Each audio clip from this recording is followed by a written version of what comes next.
नमस्कार, मैं हूं अनिकेत और आप सबका बहुत स्वागत है हमारे YouTube चैनल अनिकेत टेक पर।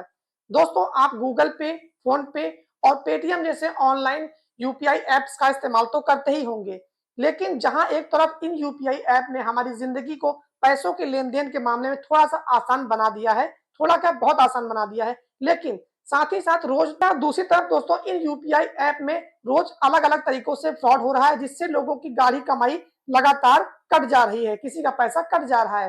तो आज मैं आपको बताऊंगा कि कैसे आप ऑनलाइन ठगी से बच सकते हैं, क्योंकि आजकल के समय में ऑनलाइन ठगी एक बहुत बड़ा मुद्दा बन चुका है। लोगों के खातों से पैसे निकल जाते हैं। तो आज मैं आपको बताऊंगा कि आपको क्या कुछ नहीं करना है और आपको क्या करना है, और अगर आपके साथ ये फ्रॉड हो जाता है तो आगे आपको क्या करना चाहिए। तो वीडियो अगर थोड़ी सी लंबी भी हो जाए तो बहुत ध्यान से देख लीजिएगा, क्योंकि ये आपके पैसों से ज्यादा महत्वपूर्ण नहीं होगा, क्योंकि आपका 10 मिनट का समय लूंगा और आपको मैं सारी जानकारी देके जाऊंगा जो कि आपके लिए बहुत ज्यादा महत्वपूर्ण होने वाली है। आइए दोस्तों, हम लोग टाइम को बहुत ज्यादा वेस्ट नहीं करते हैं, मैं सीधे अपने वीडियो के टॉपिक पर आता हूं। तो आइए बात करते हैं सबसे पहले आपको क्या नहीं करना है। तो दोस्तों, आजकल जो फ्रॉड हो रहा है वो सबसे ज्यादा हो रहा है क्यूआर कोड के माध्यम से, क्योंकि आपको अलग अलग सोशल मीडिया साइट या फिर कहीं पर अलग से पोस्टर टाइप में मिल जाते होंगे कि इस क्यूआर कोड को स्कैन करिए, यहाँ पर आपको इतना पैसा मिलेगा।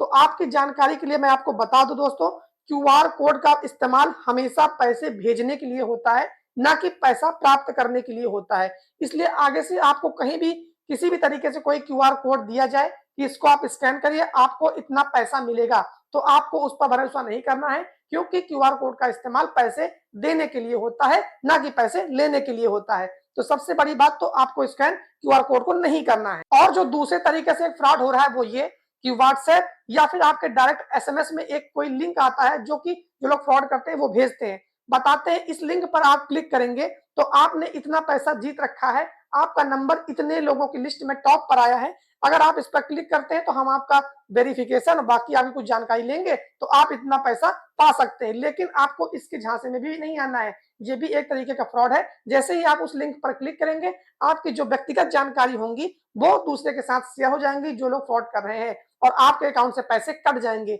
इसलिए आपको किसी भी लिंक पर तो कभी भी क्लिक नहीं करना है। और एक लिंक आता है जो बहुत मतलब पॉपुलर हुआ है, जो फ्रॉड के लिस्ट में आता है कि इस पर क्लिक करें आपको इतने महीने का रिचार्ज फ्री मिल जाएगा, या फिर इस पर क्लिक करें आपको आईफोन मिल जाएगा। इस तरह के लिंक पर आपको कभी भी जीवन में भरोसा करके क्लिक नहीं करना है, क्योंकि कॉमन सेंस की बात होती है दोस्तों। कोई भी आपको इतना महंगा फोन या इतनी महंगी वस्तु सिर्फ एक लिंक पर क्लिक करने की वजह से तो नहीं देगा। इसका मतलब आपको वहां पर सावधान हो जाना है। कहते हैं लालच बुरी बला है, उस चीज से आपको बच के रहना है। तो आपको कभी भी किसी भी लिंक पर क्लिक नहीं करना है। मैसेज आता है आपके पास कि आपके बैंक की केवाईसी एक्सपायर हो गई है, इस लिंक पर आप क्लिक करें और इसमें एक ऐप मिलेगा, उस ऐप को इंस्टॉल करें। उस ऐप को इंस्टॉल जब आप करेंगे तो हम आपके जो है केवाईसी वेरिफिकेशन कर लेंगे और आपका बैंक अकाउंट बंद नहीं होगा।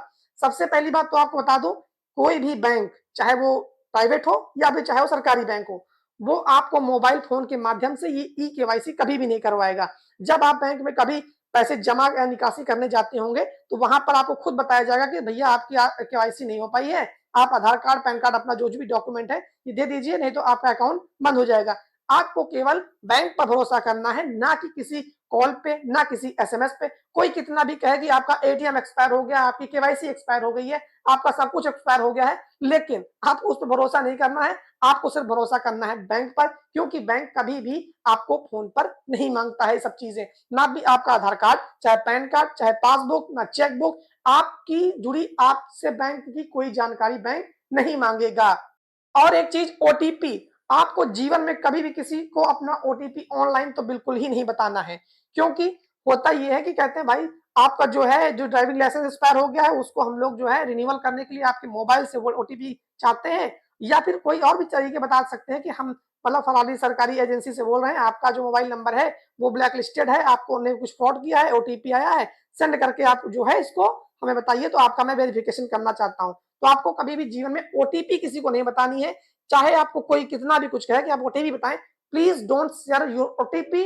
अब आइए हम आगे वीडियो में आप बात कर लेते हैं आपको क्या कुछ करना है। सबसे पहली बात, आप चाहे गूगल पे इस्तेमाल कर रहे हो, चाहे फोन पे, चाहे भीम, चाहे पेटीएम, मतलब कोई सा भी यूपीआई पेमेंट ऐप हो, अगर आप उसका इस्तेमाल कर रहे हैं तो उसमें पेमेंट का जो नोटिफिकेशन होता है उसको हमेशा ऑन करके रखिएगा, ताकि मान लीजिए भविष्य में आपके साथ फ्रॉड हो तो आपको नोटिफिकेशन मिल जाए और आपका ज्यादा नुकसान होने से बच जाए। तो आपको नोटिफिकेशन को हमेशा ऑन करके रखना है। और एक चीज हमेशा करिएगा, जिस भी बैंक का अकाउंट आपने अपने यूपीआई ऐप पर लगा रखा हो या फिर जो मोबाइल नंबर आपने दे रखा हो बैंक में अपने अकाउंट पे, उसको हमेशा एसएमएस के लिए एक्टिव रखिएगा। नहीं कराया तो बैंक में जाकर अपना मोबाइल नंबर जरूर रजिस्टर करवा लीजिएगा, क्योंकि मान लीजिए आपके साथ फ्रॉड होता है और ऐप की तरफ से नोटिफिकेशन बाद में आता है तो बैंक की तरफ से आपको मैसेज आ जाएगा। इसलिए अपने फोन में एसएमएस की सुविधा हमेशा ओके रखिए, चालू ही रखना चाहिए आपको हमेशा ये।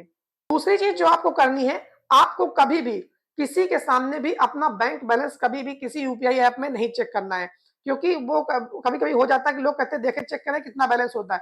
जब आप बैलेंस चेक करने के लिए अपना यूपीआई डालते हैं तो लोग आपका वहां से यूपीआई भी देख सकते हैं, जो कि बहुत लोगों के साथ ऐसा फ्रॉड हो चुका है। क्योंकि आए दिन खबरें आती रहती हैं कि मैं उससे बैलेंस ही चेक किया था और मेरा जो है ये पैसे निकल गए हैं। और एक काम आपको कर लेना है, वैसे भी आपको किसी को अपना यूपीआई नंबर, एटीएम नंबर और एटीएम के आगे जो सीवीवी नंबर होता है वो भी कभी किसी को नहीं शेयर करना है, क्योंकि बहुत ज्यादा लोगों के साथ जब एटीएम को लेकर के फ्रॉड होता है तो वहां पर उनका जो ऊपर एटीएम के ऊपर नंबर होता है वो कॉपी हो जाता है, और साथ ही साथ जो क्लोनिंग वाले कई सारे मैटर आ रहे हैं कि कार्ड क्लोन हो जा रहे हैं, तो उसमें भी इसका इस्तेमाल करके लोगों के साथ फ्रॉड हो जाता है। इसलिए कभी भी आपको अपना एटीएम का जो है पिन कोड, अपने जो एटीएम कार्ड के ऊपर जो कोड लिखा था उसको किसी के साथ शेयर नहीं करना है, सेपरेट आपको उसको अपने ही तक रखना है। और मान लीजिए भविष्य में आप, भगवान न करे, किसी के साथ ये फ्रॉड हो जाए, क्योंकि सबका पैसा मेहनत का होता है, लेकिन अगर भविष्य में आपके साथ ऐसा हो जाए तो आपको घबराने की बिल्कुल जरूरत नहीं है। जैसे आपको जानकारी हो जाए कि मेरा पैसा कट गया है या फिर मेरे साथ फ्रॉड हो चुका है, तो आपको जो एक साइबर फ्रॉड हेल्पलाइन नंबर है वो मैं आपको बता दे रहा हूँ। उस नंबर का नाम है 1930, यानी 1930 पर ऑफ साइबर फ्रॉड की जो हेल्पलाइन है उस पर आप जाकर के कॉल करके हेल्प ले सकते हैं। और एक काम आपको कर लेना है कि जो जिस बैंक में आपका अकाउंट हो उसमें देखिएगा जाकर के, पीछे पासबुक में भी आपको या फिर एटीएम कार्ड में दिया होगा बैंक का customer care number, toll free number, उसको अपने फोन में सेव करके रखिए। मान लीजिए भविष्य में आपके साथ कभी फ्रॉड हो जाए तो उस पर कॉल करके आप अपना एटीएम कार्ड लॉक करवा सकते हैं, यानी कि अपने अकाउंट को बंद करा सकते हैं, फ्रीज करा सकते हैं। वो आपसे आपकी कुछ बेसिक जानकारी मांग सकते हैं, जैसे आपका नाम, पिता का नाम, आधार कार्ड या फिर बैंक से जुड़ी कोई भी डिटेल वो मांग सकते हैं। वो आपको उनको बता देनी, वो आपका जो है अकाउंट बंद कर देंगे, ताकि आपके अकाउंट से और कुछ पैसा ना निकल पाए। इसलिए हमेशा इस चीज को याद रखिएगा। दूसरा काम आपको करना है, जैसे ही आपको जानकारी हो फ्रॉड की, आपको अपना यूपीआई नंबर तुरंत चेंज कर देना है। तो इसमें आपको देर ही नहीं लगानी है। सबसे आपको तीसरा सबसे अहम काम करना है, अपने बैंक की ब्रांच में जा करके आपका जो कंप्लेन है वो अपनी कंप्लेन बिल्कुल देनी है, एक कॉपी पुलिस को भी दे देनी है, ताकि जो लोग ऐसा कर रहे हैं वो पकड़े जाएं जल्द से जल्द। आपको बात छुपानी नहीं है, आपको बैंक में कंप्लेन करनी है और पुलिस को भी सूचना देनी है, ताकि जो लोग ऐसा कर रहे हैं वो आगे से किसी के साथ ऐसा ना कर पाए और वो लोग पकड़े जाएं। तो आपको इस चीज को भी जरूर से जरूर करना चाहिए।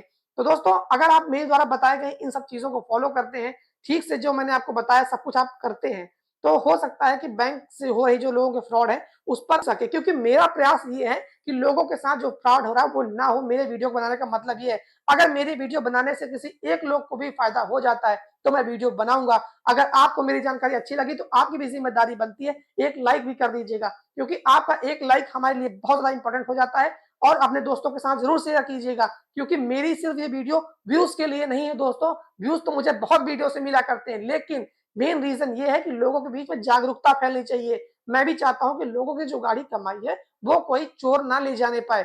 तो प्लीज अपने दोस्तों के साथ जरूर शेयर कीजिएगा। अगर आपके कोई अनुभव है इससे जुड़े हुए, अच्छे या बुरे, वो भी कमेंट्स में हमसे जरूर शेयर कीजिएगा। अगर आपको मेरी वीडियो अच्छी लगी तो लाइक करके कमेंट जरूर कीजिएगा अपना। आपका एक कमेंट मेरे लिए बहुत ज्यादा जरूरी होता है, क्योंकि आपका एक कमेंट ये मुझे बताएगा कि मैंने कितने लोगों तक बात पहुंचाई और कितने लोगों ने मेरी बात को सुन के, समझ के मुझसे एग्री किए हैं। आज के दौर में दोस्तों आपको इंटरनेट पे आप सैकड़ों वीडियो देखेंगे, लेकिन हेल्पफुल वीडियो आपको एक ही मिलेगी। इसलिए अगर मेरी वीडियो हेल्पफुल लगी है तो आपके लिए एक लाइक तो बनता है। तो और दोस्तों, टेक्नोलॉजी से जुड़ी हुई अलग अलग खबरें पाने के लिए हमारे चैनल को जरूर सब्सक्राइब कर लीजिएगा, क्योंकि हमारे चैनल पे आपको टेक से रिलेटेड हर जानकारी समय पर मिलती रहेगी। तो आज की वीडियो में इतना ही। हमारी आपकी मुलाकात किसी दूसरी वीडियो में होगी।